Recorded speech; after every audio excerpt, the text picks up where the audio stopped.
Hello बच्चों, welcome to I smart classes. तो कैसे हो आप लोग सभी। तो जैसा कि आपको मालूम है, हमारा जो चैप्टर है 8th वाला चैप्टर ये कंप्लीट हो गया है और आज के इस लेक्चर के अंदर अपन क्वेश्चन आंसर डिस्कस करने वाले हैं। ठीक है, तो सबसे पहला क्वेश्चन है हमारा, indicate whether the following statement are true and false. True and false बताने इसके अंदर आपको।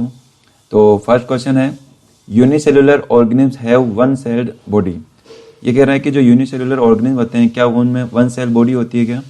तो यस बच्चों, हमको मालूम है कि जो यूनी होता है इसका मीनिंग यूनिक होता है, सिंगल से मीनिंग होता है इसका, और इसका अपोजिट होता है मल्टी सेलुलर। हमने पढ़ा था ना, एक तो था मल्टी सेलुलर और एक था यूनिसेलुलर।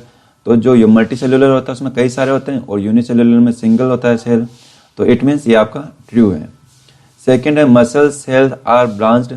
क्या ब्रांच्ड होती है कि मसल सेल्स नहीं होती बच्चों, स्पाइंडल शेप की होती है। अपने देखा था कि इस टाइप की शेप होती है मसल सेल्स की, है ना, कुछ इस टाइप से। जबकि जो ब्रांच वाली कौन सी होती है, ब्रांच वाली तो वो होती है इसकी नर्व सेल होती है, कुछ इस टाइप से जिग जैग वगैरह थी, है ना, कुछ इस टाइप से।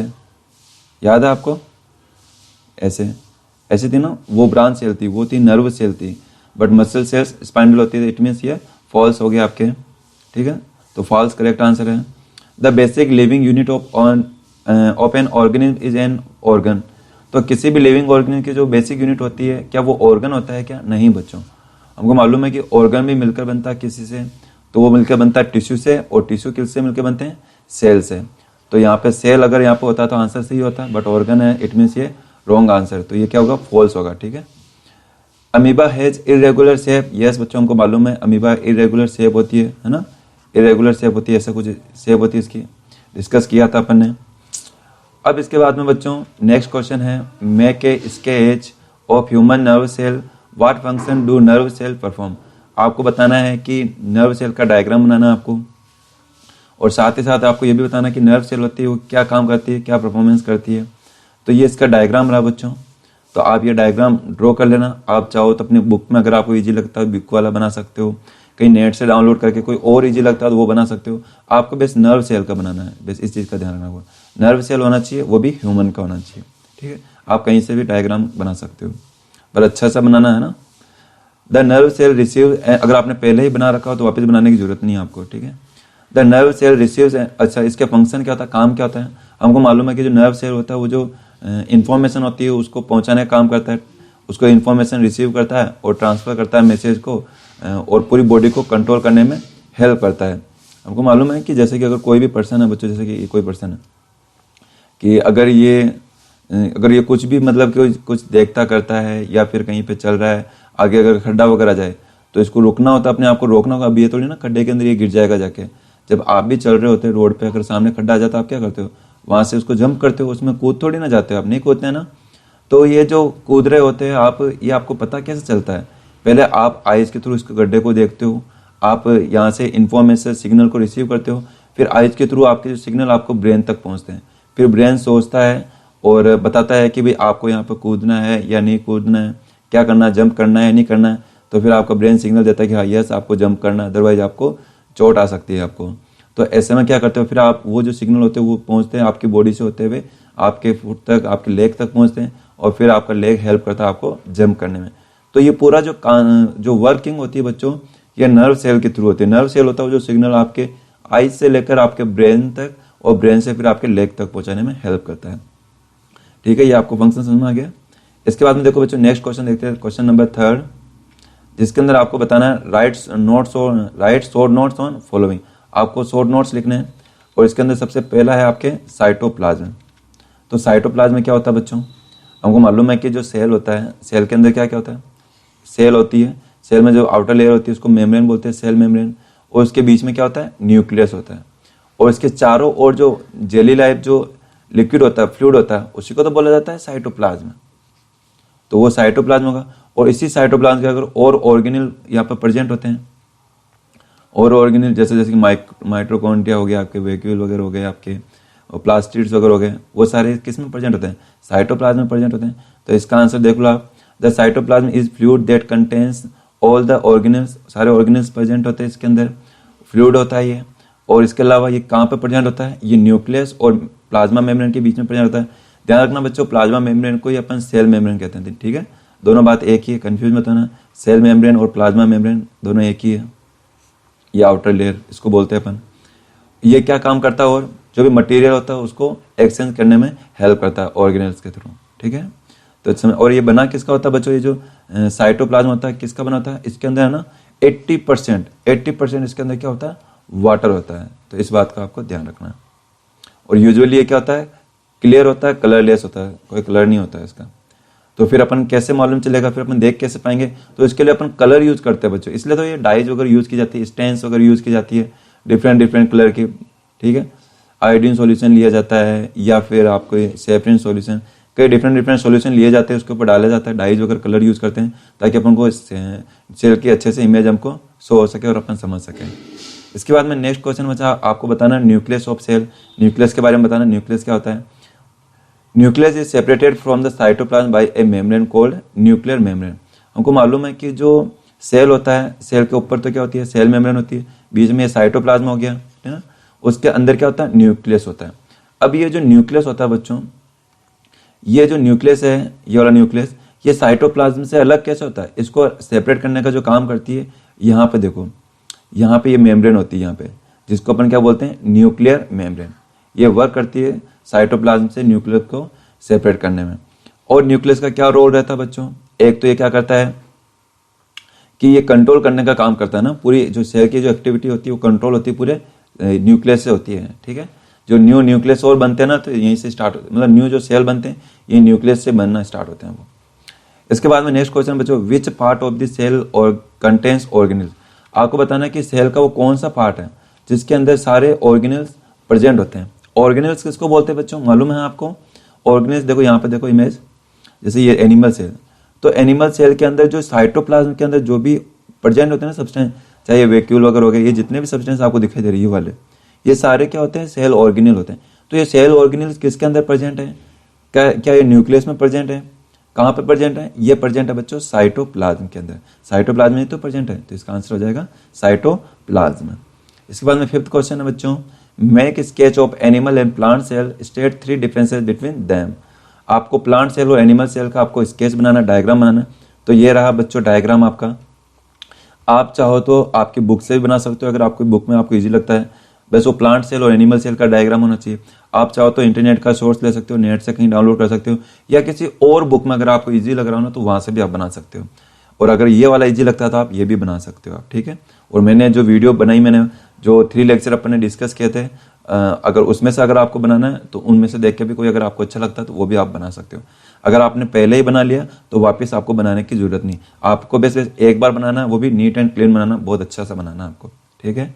तो इसमें अब नाम मैंने यहाँ पे शो नहीं किए, तो आपको नाम कौन कौन से लिखने हैं बच्चों, सारे लिखने की आपको जरूरत नहीं है। अगर लिखते हो तो अच्छी बात है, अगर नहीं भी लिखते हो तो कोई दिक्कत नहीं है। आपको बस एटलीस्ट ये नाम तो लिखना ही है। जैसे यहाँ पे इसको बताना आपको न्यूक्लियस लिखना है आपको, न्यूक्लियस के अलावा ये बताना आपको वैक्यूल बताना आपको, ठीक है।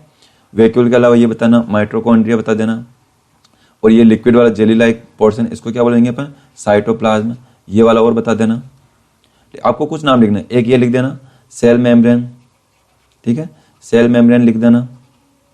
और क्या लिखोगे आप लोग, हाँ ये भी लिख देना न्यूक्लियर मेम्ब्रेन। बस ये नाम काफ़ी है बच्चों। वापस बता दूं मैं आपको क्या करना। अच्छा, प्लांट के अंदर क्या, प्लांट सेल में क्या क्या लिखोगे, ये नाम तो आएंगे ही प्लांट सेल में। इसके साथ ही आपको एक नाम और एक्स्ट्रा लिखना है इसके अंदर, प्लांट मतलब सॉरी सेल वॉल, है ना। सेल वॉल और एक्स्ट्रा होती है ना, आपको मालूम है।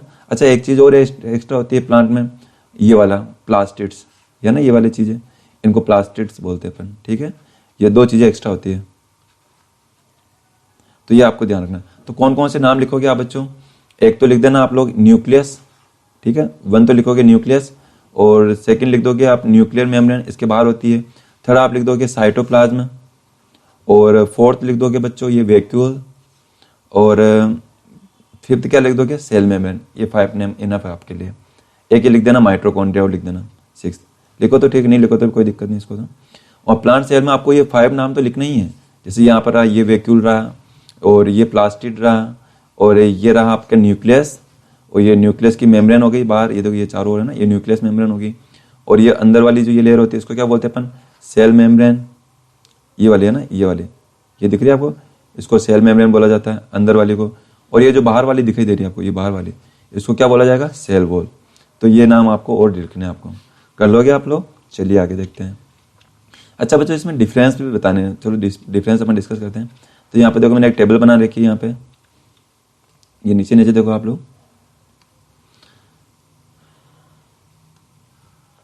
तो यहाँ पे देखो आप लोग प्लांट सेल और एनिमल सेल दोनों के बीच में डिफरेंस बता रखे। तो क्या डिफरेंस होता है बच्चों? सबसे फर्स्ट डिफरेंस है सेल वॉल का। हमको मालूम है प्लांट सेल के अंदर क्या होती है, सेल वॉल प्रेजेंट होती है, जबकि एनिमल सेल में ये एब्सेंट होती है, तो इसमें एब्सेंट होगा।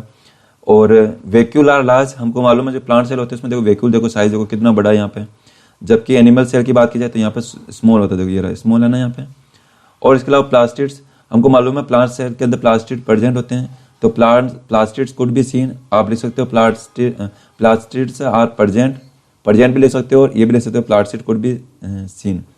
और एनिमल सेल में प्लास्टिड नहीं होते, देखो आप देख सकते हो पूरे में आपको कहीं पे भी प्लास्टिड नहीं मिलेंगे आपको। तो चाहो तो आप ये लिख सकते हो प्लास्टिड्स आर एब्सेंट लिख सकते हो, या फिर ये भी लिख सकते हो plastids could not be seen. दोनों में से आपके जो इजी लगे वो आप लिख सकते हो। इसके बाद में देखो बच्चों आगे, इसके बाद में बताना बच्चों state 3 differences between eukaryotes and prokaryotes. Eukaryotes and prokaryotes में आपको डिफरेंस बताना है, बहुत इजी क्वेश्चन है। क्या डिफरेंस होता है यूकारियोट्स एंड प्रोकारियोट्स? हमको मालूम है कि जो प्रोकारियोट्स होते हैं वो उनको बोलते हैं जिनके अंदर क्या नहीं होती है, न्यूक्लियर मेम्ब्रेन नहीं होती है। और जबकि यूकारियोट्स में क्या होती है, न्यूक्लियर मेम्ब्रेन प्रेजेंट होगी। अगर न्यूक्लियर मेम्ब्रेन नहीं होगी तो बच्चों उनके अंदर न्यूक्लियस भी प्रेजेंट नहीं होगा आपके, ठीक है, न्यूक्लियस भी इसके अंदर प्रेजेंट नहीं होगा, एब्सेंट होगा उसके अंदर। तो 3 डिफरेंस क्या होगा, जो भी यूकारियोट्स प्रोकारियोट्स होते हैं वो ज़्यादातर क्या होता है, यूनिसेलुलर होते हैं। जैसे कि एग्जांपल बैक्टीरिया हो गया, ग्रीन एल्गी हो गया। और यूकारियोट्स की बात करें तो ये ज़्यादातर क्या होते हैं बच्चों, मल्टी सेल्यूलर होते हैं ये। और इसके अंदर न्यूक्लियर मेम्ब्रेन नहीं होगी और इसमें न्यूक्लियर मेम्ब्रेन प्रेजेंट होगी। इसमें न्यूक्लियस एब्सेंट होता है और इसमें न्यूक्लियस प्रेजेंट होता है। एग्जाम्पल ये देखो प्लांट, एनिमल, फंजाई वगैरह इसके एग्जाम्पल होंगे। आया बच्चों अब आपको समझ में? चलिए आगे देखते हैं। Where are the chromosomes found in cell, state their functions. आपको बताना है कि क्रोमोसोम कहाँ पे प्रेजेंट होते हैं बच्चों। जो क्रोमोसोम होते हैं बच्चों हमको मालूम है, देखो यहाँ पे ये रहे, आपको डायग्राम से बताने की कोशिश करता हूँ। ये देखो, देखो अगर आप यहाँ पर डायग्राम देखोगे तो जो क्रोमोसोम है देखो ये रहे, ये बताया ना आपको, जो थ्रेड लाइक जो स्ट्रक्चर होती है ना, इन्हीं को क्रोमोसोम बोला जाता है। तो ये किसके अंदर प्रेजेंट है, देखो ध्यान से देखो, न्यूक्लियस के अंदर प्रेजेंट है। न्यूक्लियस में तो प्रेजेंट है, तो इसका आंसर क्या हो जाएगा बच्चों, न्यूक्लियस इसका आंसर हो जाएगा। तो where are the chromosome found in the cell, तो chromosome are present in nucleus बच्चों, ठीक है। और इसके क्या क्या फंक्शन होते हैं न्यूक्लियस के, तो न्यूक्लियस के फंक्शन होते हैं बच्चों, एक तो ये क्या करता है कि क्रोमोसोम के बताने आपको, क्रोमोसोम के क्या फंक्शन होते हैं। एक तो ये क्या करता है, जो भी कैरेक्टर्स है, कैरेक्टर्स को ट्रांसफर करता है बच्चों पेरेंट्स से ऑफ स्प्रिंग में। जो भी कैरेक्टर्स होते हैं ना, कि भी आपके हेयर कैसे होंगे, आपके उनका कलर कैसा होगा, या फिर आपकी स्किन का कलर, या फिर आपका जो मतलब आपका मतलब जो भी आपके जो फंक्शन वगैरह होते हैं, आपके जो भी कैरेक्टर्स होते हैं ना, आपके कैरेक्टरिस्टिक्स जो आपके पेरेंट्स से जो आपके अंदर आते हैं, तो वो किसके थ्रू आते हैं बच्चों, क्रोमोसोम के थ्रू आते हैं, ठीक है। क्रोमोसोम ही होते हैं जो लेकर आते हैं। और इसके बाद में क्या होते हैं बच्चों, यही है बच्चों। इसके बाद में नेक्स्ट क्वेश्चन बच्चों, cells are basic structural unit of living organ, explain. ये कह रहा है कि जो सेल होता है वो बेसिक स्ट्रक्चरल यूनिट होती है लिविंग ऑर्गेन, तो आपको एक्सप्लेन करना कैसे होती है। देखो कि जो मालूम है जो भी टिश्यूज वगैरह बनते हैं बच्चों, जो टिश्यू बनते हैं वो किससे मिलकर बनते हैं, वो डिफरेंट सेल से मिलकर बनते हैं। और डिफरेंट सेल से मिलकर जो टिश्यू बनते हैं, उन्हीं टिश्यू से क्या बनता है, ऑर्गन बनते हैं। और उसी ऑर्गन से क्या बनता है बच्चों, बॉडी बनती है, ऑर्गेनिज्म बनता है। तो अपन कह सकते हैं ना कि जो बॉडी बन रही है आफ्टर ऑल किससे बन के बन रही है, वो सेल से मिलकर बन रही है। तो इसलिए अपन क्या कह सकते हैं, जो सेल होते हैं वो बेसिक स्ट्रक्चरल यूनिट होती है एवरी लिविंग ऑर्गेनिज्म की, ठीक है। इसके बाद में नेक्स्ट क्वेश्चन,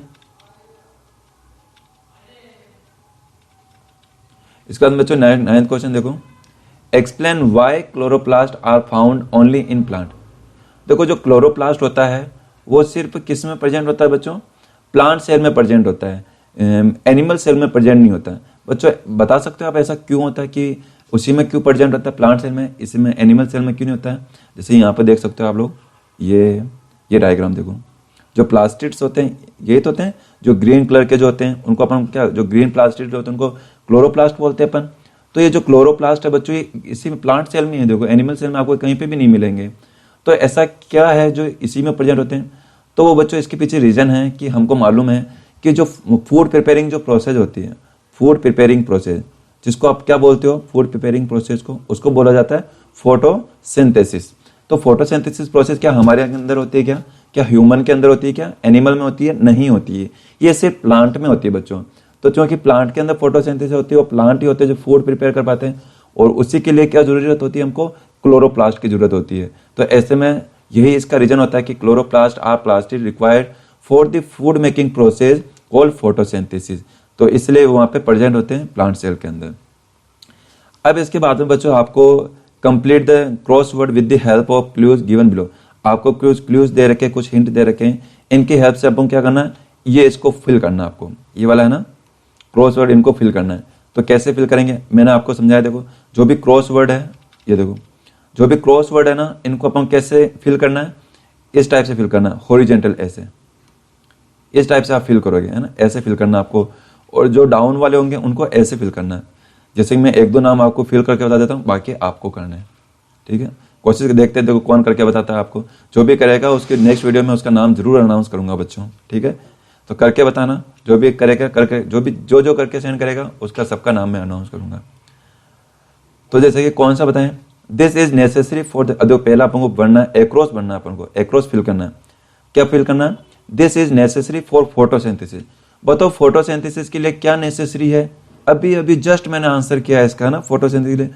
तो आपको समझ में याद आया होगा, जिसका नाम सी से स्टार्ट होता है, बीच में ओ भी आता है, तो ऐसे फिल करना है। तो ये आप फिल करोगे, क्योंकि ये तो अभी जस्ट मैंने बताया आपको, ऐसे आपको फिल करना है उसको, नाम को पूरा एग्जैक्ट, एक भी अल्फाबेट मिस नहीं होना चाहिए, पूरा कंप्लीट इसके अंदर फिल होगा वो, है ना। इसके बाद में देखो सेकंड देखते हैं, term for component present in the cytoplasm. बताओ साइटोप्लाज्म के अंदर जो कंपोनेंट प्रेजेंट होते हैं उनको अपन क्या बोलते हैं? बताओ साइटोप्लाज्म के अंदर जो कंपोनेंट होते हैं, जैसे कि यहां पे देखो, ये जो साइटोप्लाज्म है ना, ये वाला साइटो, तो इसके अंदर ये जो कंपोनेंट है, इनको सबको क्या बोला जाता है? याद है आपको, बताया मैंने, याद करो याद करो, नहीं याद है? चलो मैं बताता हूं, देखो इनको बोला जाता है बच्चों।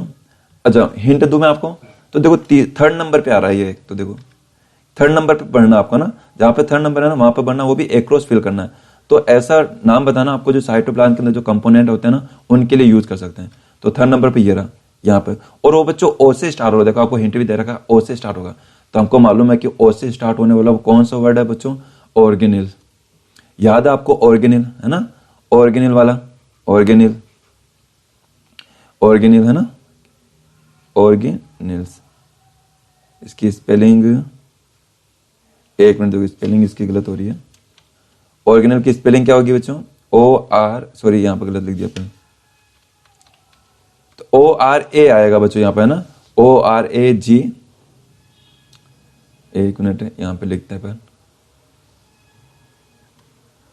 दूसरा कलर लेते हैं अपन, ऑर्गेनिल है ना, O R G A N E double L E, organelle. ये इसका आंसर हो जाएगा बच्चों, ठीक है, ऑर्गेनिल हो जाएगा इसका आंसर, ठीक है। अब इसके बाद में देखो बच्चों, और अपन फिल करने की कोशिश करते हैं। 6th नंबर पर बनना, the living substance in the cell. तो ऐसे सब्सटेंस का नाम बताना जो सेल के अंदर लिविंग होता है। कौन सा होता है सेल के अंदर लिविंग सब्सटेंस, उसका नाम बताना। कौन सा? 6th नंबर पे, 6th नंबर पे ये। तो जो भी सेल के अंदर जितने भी लिविंग होते हैं उनको अपन क्या बोलते हैं बच्चों? बताओ। यहां पर बढ़ना आपको जो पी से स्टार्ट होता है, तो इसको मैं बता देता हूं आपको, प्रोटोप्लाज्म बोलते हैं ना, प्रोटोप्लाज्म, प्रोटोप्लाज्म होता है ना, जो सेल होता है, सेल के अंदर न्यूक्लियस होता है, तो इसके अंदर सेल के अंदर जितनी भी सारी चीजें होती है, इन सबको मिलाकर अपन क्या बोलते हैं? प्रोटोप्लाज्म। तो बोलते हैं, एक प्रोटोप्लाज्म भर दिया। अब इसके बाद में आपको क्या करना है, एक ये 8th वाला, units of inheritance present on the chromosome. जो क्रोमोसोम की जो यूनिट होती है, जो प्रेजेंट होती है इनहेरिटेंस के लिए, जिसके थ्रू कैरेक्टर्स आते हैं, उनको क्या बोलते हैं? ये 8 नंबर भरना, जी से स्टार्ट होता है, ये तो आप कर लोगे, देखो मुझे भरोसा है। उसके बाद में डाउन भरना आपको। देखो ग्रीन प्लास्टिड्स को क्या बोला जाता है? जो ग्रीन कलर के प्लास्टिड्स होता है उसको क्या बोला जाता है? 1 नंबर पे भरना आपको, वो भी डाउन भरना आपको। डाउन फिल करोगे आप, तो डाउन आपको ऐसे फिल करना ऊपर से नीचे। सी से, देखो सी से क्या आएगा? सी से स्पेलिंग स्टार्ट हो रही है, उसमें ओ भी आना चाहिए, पी भी आना चाहिए। तो इसका बताओ, याद है आपको? ये आप करना बच्चों, कर लोगे आप लोग। चलो मैं बता देता हूँ, इसका क्लोरोप्लास्ट होगा वो, है ना, क्लोरोप्लास्ट। सेकंड वाला form by collection of tissue, जो टिश्यू से मिलकर क्या बनते हैं बच्चों, ये सेकंड में आपको बनना, ऐसे बनना, सेकंड से बढ़ के ओ से स्टार्ट होता है, अभी बताया टिश्यू से मिलकर क्या बनता है। Fourth, it separate the content of the cell from the surrounding medium, कि जो सेल होता है, सेल का कौन सा पार्ट है, जो सेल का कौन सा पार्ट है जो सराउंडिंग से उसको अलग करता है, यही तो होता है, इसको क्या बोला जाता है, वो आपको बढ़ना है फोर्थ नंबर पे। ठीक है, एम से स्टार्ट होता है, देखो ठीक है, तो एम से स्टार्ट होगा, बीच में कुछ अल्फाबेट आएगा, वापस एम से आएगा, तो क्या बोलते हैं वो आपको बढ़ना है, ये जो लेयर होती है उसको क्या बोलते हैं। फिफ्थ में empty structure in the cytoplasm, तो साइटोप्लाज्म के अंदर जो इम्पिटी जो स्ट्रक्चर होती है उसको क्या बोला जाता है, और जिसका स्टार्ट कहाँ से हो रहा है, वी से स्टार्ट हो रहा है, 5 नंबर पे वी से स्टार्ट हो रहा है, ऐसे बनना आपको, वी आता है, ए आता है, और कौन सा होता है, देखो इसके अंदर साइड कौन सा होता है इम्पिटी वाला, देखो ये रहा, ये वाला, ये है ना, ये वाला जो पोर्शन आता है इसको क्या बोला जाता है, इम्पिटी यही वाला होता है, इसके अंदर इसको क्या नाम दिया जाता है, वही नाम आपको यहाँ पे फिल करना है, कर लोगे आप लोग। और कौन सा बचा अपना सेवंथ वाला, एक group of cell, group of cell को क्या बोला जाता है, टी से स्टार्ट होती है इसकी स्पेलिंग, ये इसको फिल करना है आपको। ठीक है, तो ये हो गया बच्चों चैप्टर आपका कंप्लीट। अब इसके बाद में अपन नेक्स्ट चैप्टर स्टार्ट करेंगे, 9 चैप्टर स्टार्ट करेंगे, कल से स्टार्ट करेंगे। ठीक है, तो आज के लिए इतना ही करते हैं, अपना वर्क कंप्लीट कर लेना। Okay, bye and take care.